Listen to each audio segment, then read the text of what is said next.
Sim stories, guiding journeys, navigating futures. Every story is a step forward. Learn, grow, and navigate your future. Why public speaking is important. Having a degree in communications and public speaking, I sincerely believe that I am the right person to talk about speech writing and public speaking. I spent many years doing study in this field and became one of the top students in the university who excelled at delivering the key message to the defined target audience and achieving the goal of communication, whether it's persuasive speech, motivation, or just delivering information for decision-making process. I won't have a deep dive into the whole area of public speaking and communications. However, I want you to equip with key strategies and tactics which can help you succeed in career and professional and enrich your professional growth. I can confidently state that part of my success in the career, which lasts for more than 10 years, during which I was able to gain around 7 promotions and get to the senior leadership level, lies in the magic power of making people listen, making people believe, and making people follow your idea, which actually worth considering. I was asked the question whether it's easier to attain hard skills and become technical expert to drive business transformation, or you can know enough but be strong in public speaking and negotiations while having a team of experts who can actually implement and deliver the solution. I continue meeting many people who are working in their careers, they're gurus in technical solutions and can build any system you want, but they're still struggling with the same problems. I'm going to outline a few of them, few of these challenges. It's not common to each and any person, but this is what I actually face during my career and feedbacks I receive from colleagues of different levels and different specialities. So some people, they want to start their own business. They build some software which is really cool and worth noticing as potential investment, but it's challenging for them to sell this idea. They stay home, spend nights for months or for years. They build beautiful, awesome solution, but at the end, unfortunately, this solution never becomes real actual business. Because why? Because there are many challenges, but one of them is to be able to sell the idea, to make people believe in your idea, and this all involves kind of excellence in communications, public speaking, and negotiations. Another case is when what I see, some people are extremely competent and knowledgeable, but when it goes to the interview, if you're talking about job interview, they can be shy, they can be nervous. It's a very common case and it's totally normal. But the thing is that there are some challenges for people to do self-presentation and to actually describe their experience, showing that the experience was attention and was a special level of position or special level of salary.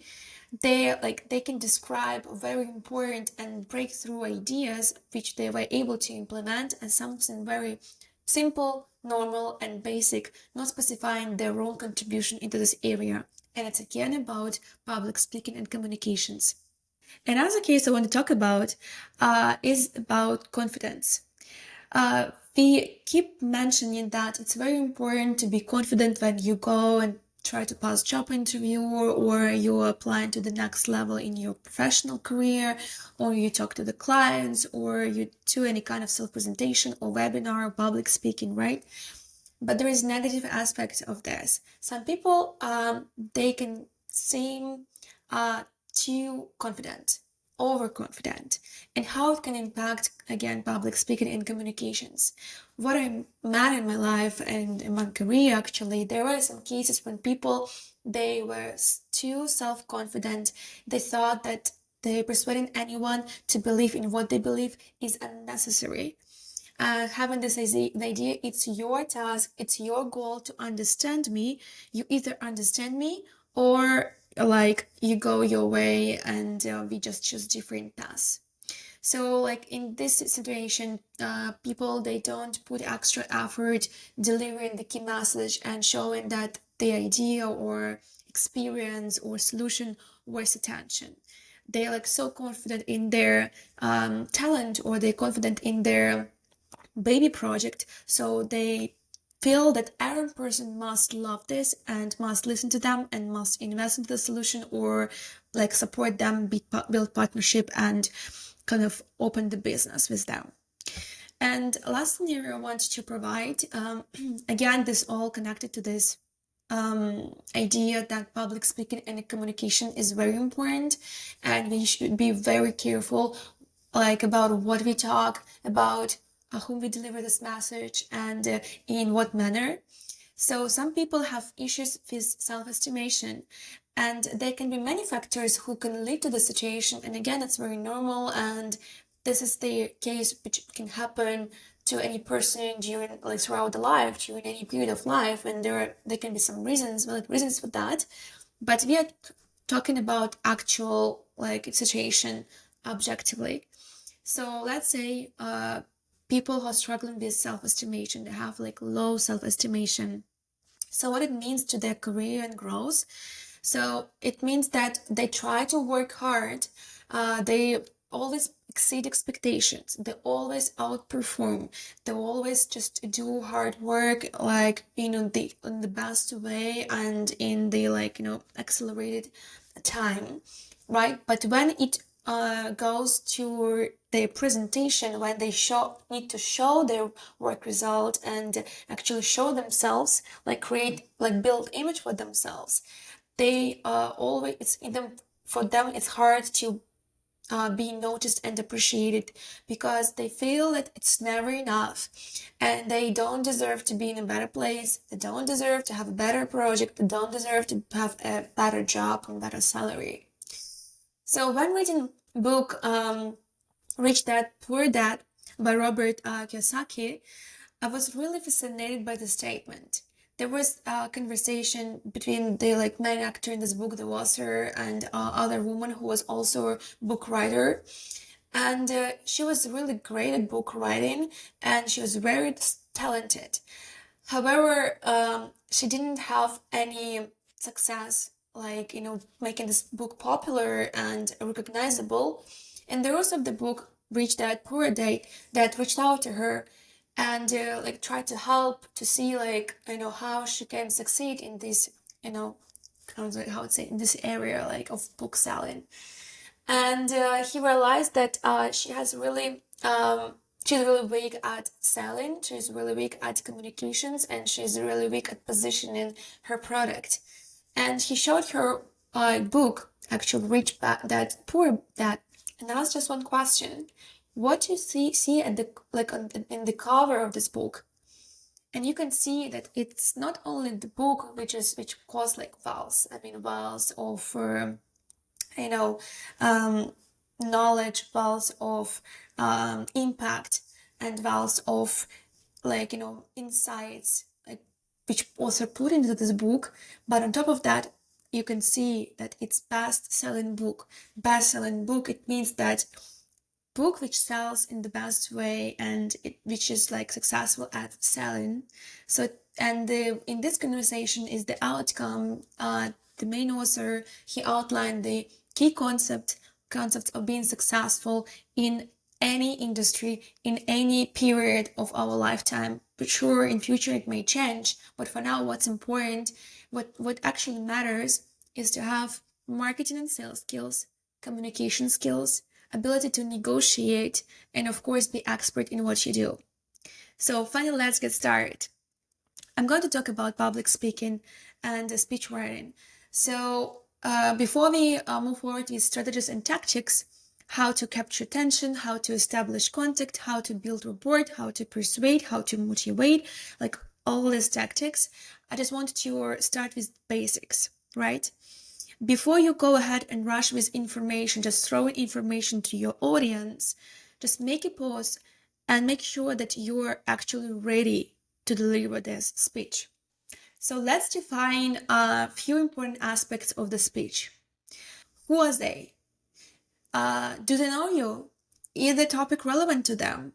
What benefits, takeaways they can get from this presentation? In what way this talk will help them? Where do I want to get to? Will they get information? I mean, when I say they, audience, just inform.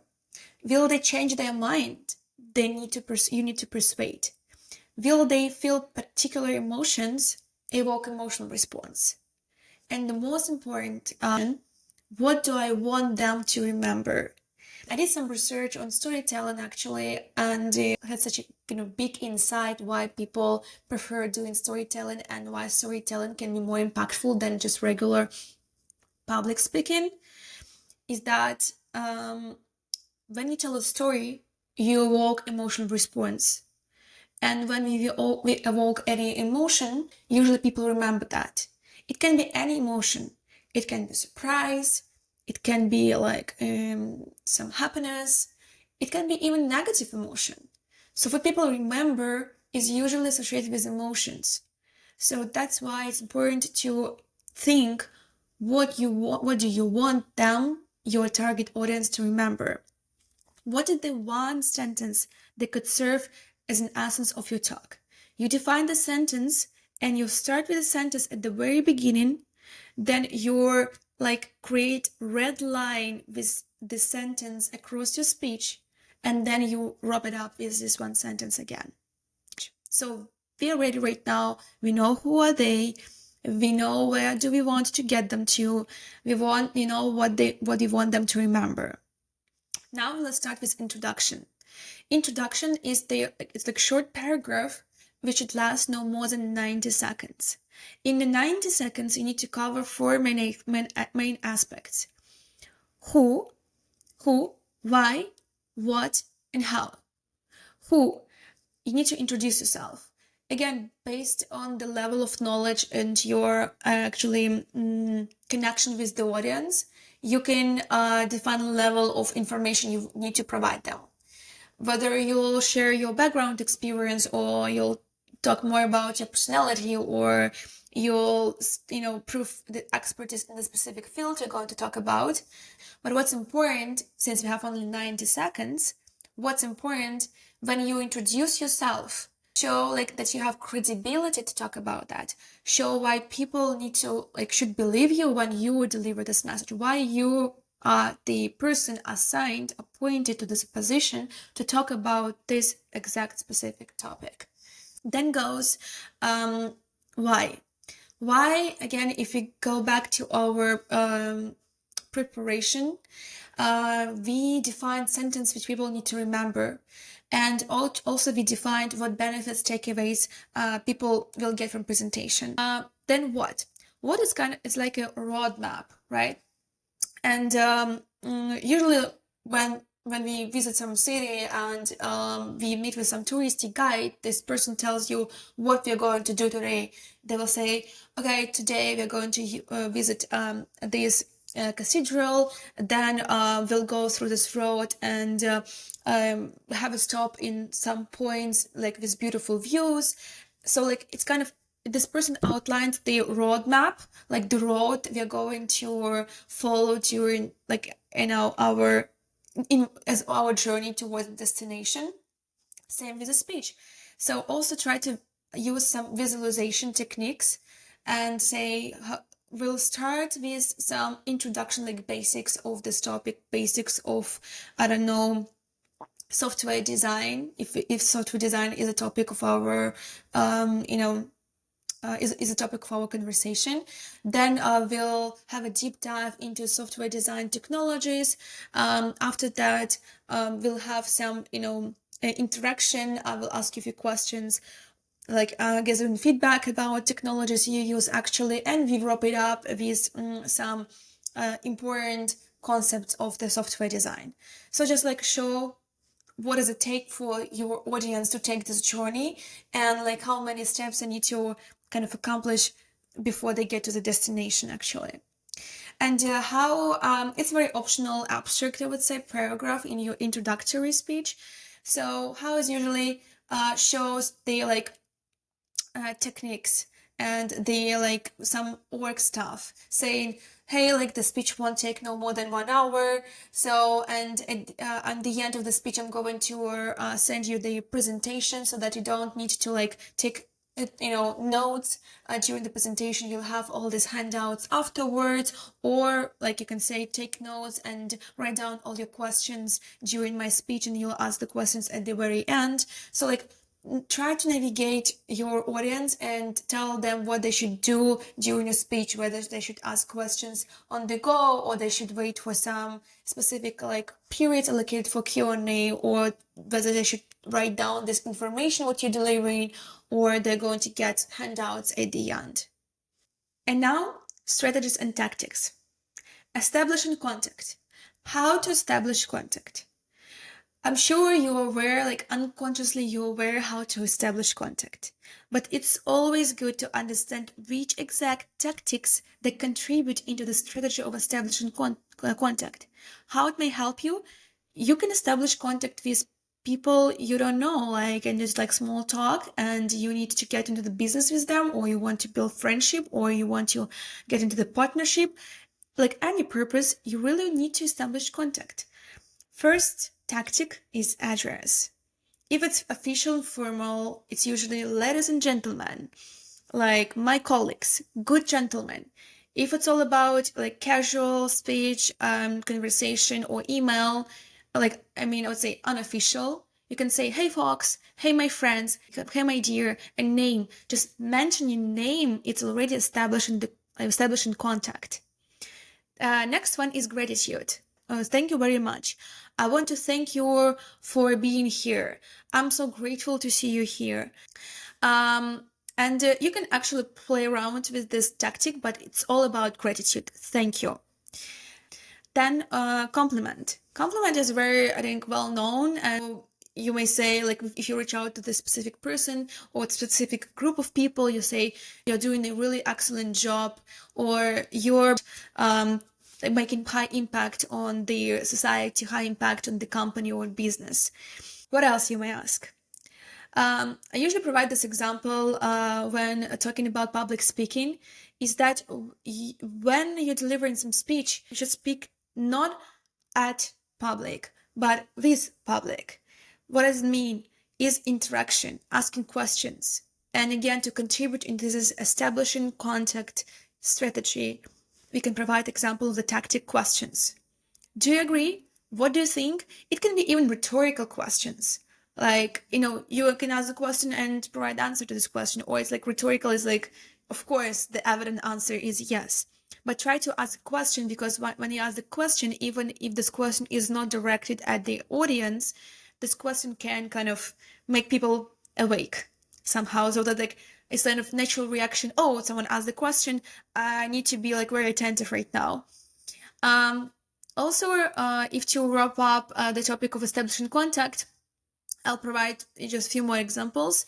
When you come to the stage and say, we are all in this together, or like my colleague had to overcome this challenge during the past year, and what about your colleagues? Or my business is going through the hard time, and what about your business? So like it's kind of relatedness, uniteness. So it's finding something in common, or uniting using specific words like we are together. Personal examples, stories.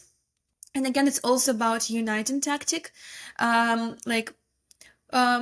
For example, where do you normally go on Friday? When did you move here? Like what keeps you busy? It's about small talk, but it can also be very helpful when you're trying to establish contact with people don't know, or like know less. And now let's talk about attention capturing. So what are the tactics which we can use to capture attention of the audience? It's a really hard one, actually, but it's really easy when you understand tactics. And also what I would advise you is you learn these tactics and you start like watching some podcasts or some public speaking on TV, or try to listen to people who talk and understand what tactics they're using.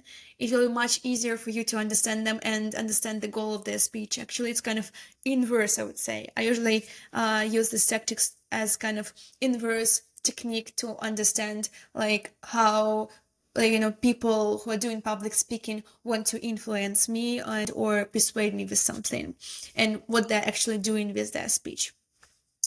Back to attention capturing, actually. Surprising or little known fact.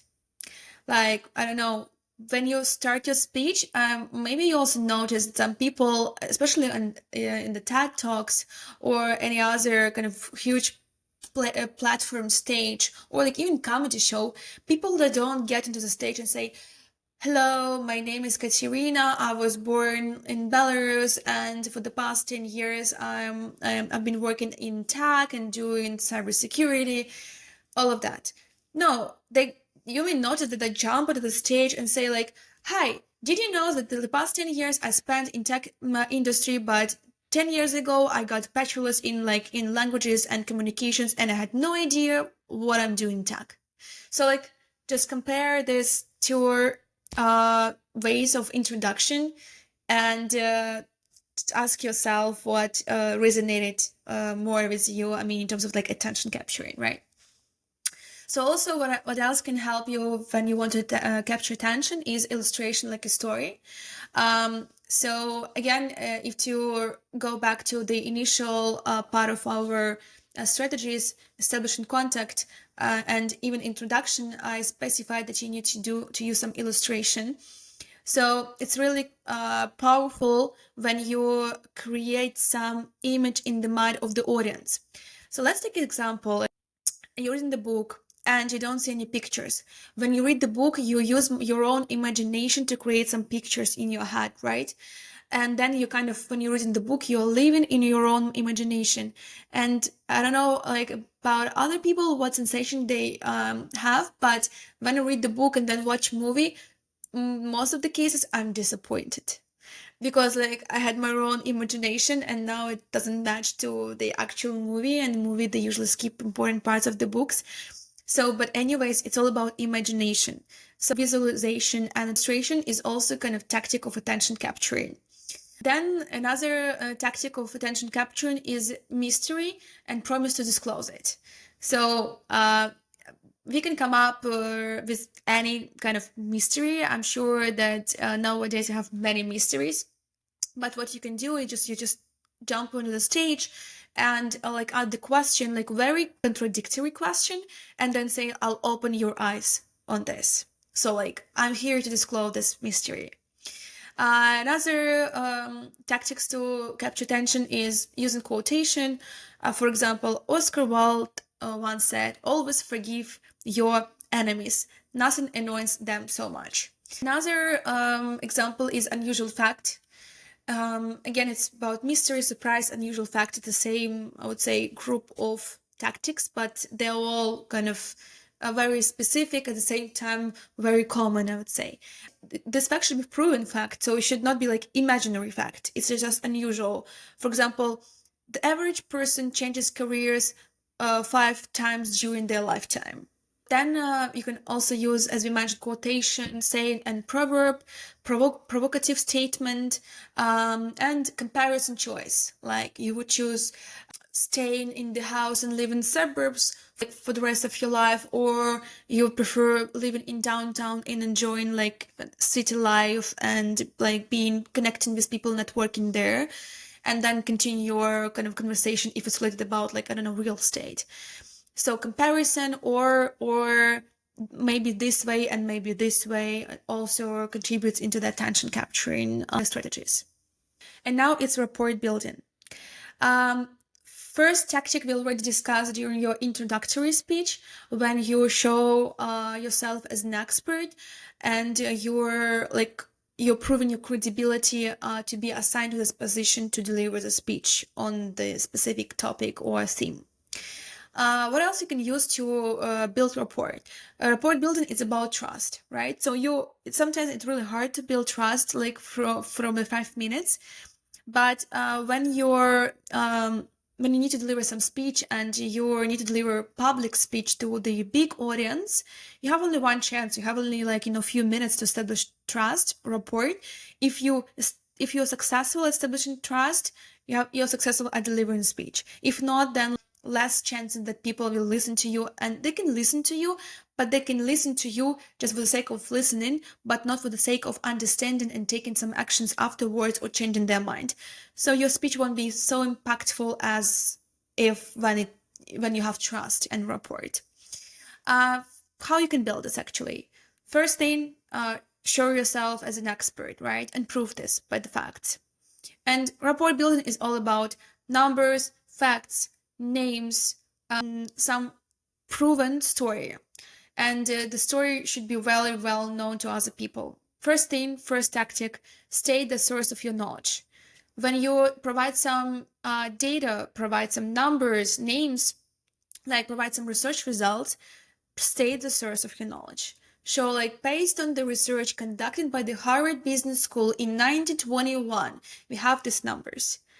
Like, and compare how it sounds. When I say based on the research from the Harvard Business School conducted by 25 experts who spent their like 50 years in this industry, in this career, and they devoted their lives to this research, and then they came up with the conclusion that 50% of the population, they like whatever, do something or don't do something, anything. I don't know, it's just example, right? Or when you say, oh, some people, they actually don't like doing sports, and they would prefer just, I don't know, going for a walk, and they feel that it has the same impact as kind of doing sports and running, for example. This situation, and when you prove it with some factual data, names, and dates.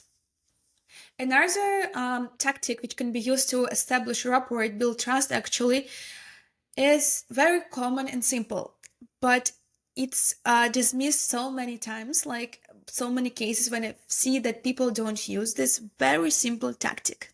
What is this?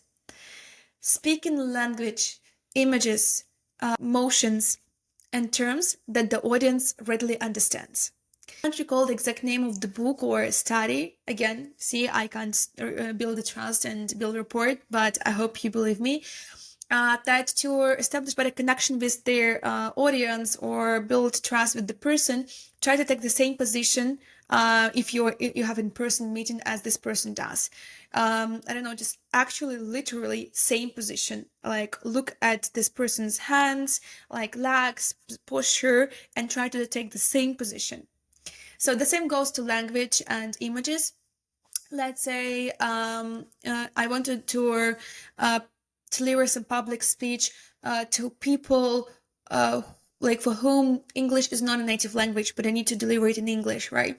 And then I would need to make sure that I'm using the right vocabulary, level of vocabulary for the people who like as a target audience, like people from different countries, different cultures, different languages, and for them English is not native, so I should not be using very super complex words in English, because for me it's important people understand me, right? And also if you deliver the speech to a specific audience, they're coming from the same cultural, for example, background, and you're from different background, this is the first situation when you might struggle with and you have challenge, but how to overcome that to build rapport. For example, you can do some research on their culture and find some quotations, famous quotations, like famous people there, like colloquial phrases, anything like about this culture and actually highly used in this culture, and then try to apply this to your speech so that you can build rapport with these people. You'll show that you understand their culture. You at least did some high level simple research about I know their like famous facts in their history and famous figures in some historical period, right? Also showing empathy, giving compliments, humor. This is all rapport building. And now I want to talk about persuasive speech. This is the most interesting part from all the strategies, at least for me. And I feel that I use persuasive speech strategies each day. And it's not only about work, it's not only about study, it's about just daily life, going to grocery, like going to market and doing negotiations on the price, right? Persuading people, I don't know, to accept your price, or negotiating with your friends on the choice of the restaurant, right? So like any environment, any occasion, you can use strategies. but I hope that you'll use it for your benefit and benefit of others, of course. Appeal to logic. So it's first tactic of the persuasive speech strategies. What communicative means you can use?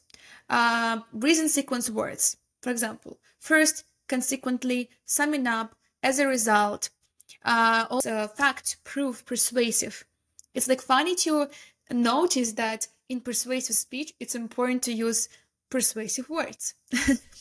Then appeal to common knowledge. Common knowledge, like you remember at Christmas holidays that year, family described the situation, or you remember that like during Thanksgiving, weekend, people, they just do grocery and buy like turkey, like just common knowledge, people know about that. And and then you, starting from this sentence, you develop your idea of persuasion actually. Also, I want to list some favorite tactics from the persuasive speech strategies. Comparative analysis. Like, for example, very powerful is comparison of past, present, and future.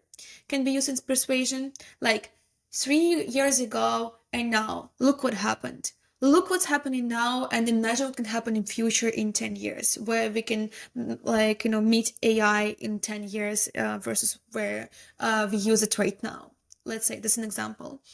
Contrast, like X not bad, Y is bad.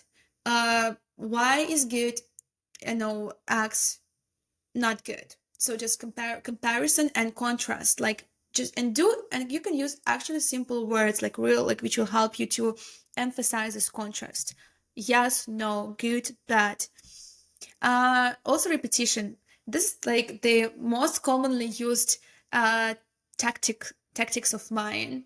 Let's say when I do introduction to the podcast, or when I start my public speech, I usually define some key phrase, sentence, and repeat it. Like, this will help you with your professional growth. This will help you with career. This will help you like to elevate your experience, connecting with people. This will help you. This will help you. And repeating this like sentence, phrase, just to like put emphasis. So it's one of the most commonly used tactics of persuasive speech as well. Then different types of appealance. Appeal to emotions, appeal to value, like appeal to emotions, let's say this is the highest and greatest, like whatever highest and greatest expression of the culture, and or like clever, professional, fantastic, superb, tremendous, drastic, like any descriptive words which like appealing to emotions will also serve this goal of persuading people. So there are many other tactics which can be used to persuade the audience. However, I want to emphasize few more techniques which can be useful for public speaking, apart from applying all these strategies in each and any speech you want to write. You should also consider different aspects to make your speech powerful, apart from direct use of all the tactics I mentioned. I want to specify two more techniques. The first one is called bluff. It's bottom line up front. Usually this term is used in military, is when you like put the bottom line of like soldiers up front, and saying goes to the message. What I actually noticed in communications and actually speech writing, any email communication even, that people they send email, they specify like just in a few abstracts, like outline few abstracts of information, what happened, background, why it happened, like what they need from people they're reaching out to, and at the end, so it's kind of as a summary, as a result of this whole paragraph, they put one sentence, like one liner. Hey, given this fact, I want to make sure that you put proper attention to this case and help me to escalate this issue. And each time when you write the huge amount of information and create kind of summary as a result, one sentence at the end, try to experiment and put this sentence from the bottom to the up, like from the bottom line to the up front, and see whether it changes your email entirely, like whether it makes sense to put this one liner on top before you tell the whole story, and see how much powerful this message can become if you use this liner up front. And another technique I want to mention is called STAR. It's a situation, task, action, and result. This STAR technique is usually used in in storytelling when you are to build a story. So it means that you describe the situation when it's your public speaking time, right? It's like your STAR time, and you decided to build a speech in the format of the storytelling. So then you first describe the situation, actually what happened, then describe the task you had to deal with because of the situation, outline the actions you actually performed to solve this task, to handle the situation, and then outline the result. So the key thing about the STAR technique and storytelling is that through your public speaking, you're actually telling the story, and it can be applied to the professional field as well. So you can use storytelling when you're talking about very important aspects like of technology, of solution design, or for like engineering teams. Like I'll provide one example. How do I use storytelling in official presentations? So this all starts with the contents agenda and the sections of your presentation. For example, you need to create some PowerPoint presentation as a deck, and you need to outline the sections.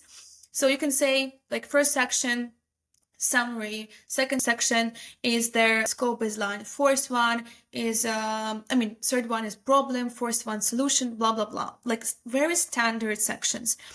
Instead of using the standard sections, what I'm doing, I'm trying to create some story, like as a storyline. Like first slide, first section will be called executive summary, like how we understand your business and how we understand it's important for you to be competitive on the market. And second section will be, and now we have a deep dive, understand your challenges, and here are the challenges, and here is your vision, and here are the strategic outcomes you want to get, and here is the solution we see as a potential problem-solving approach connected to your strategic outcomes you want to achieve as part of your vision.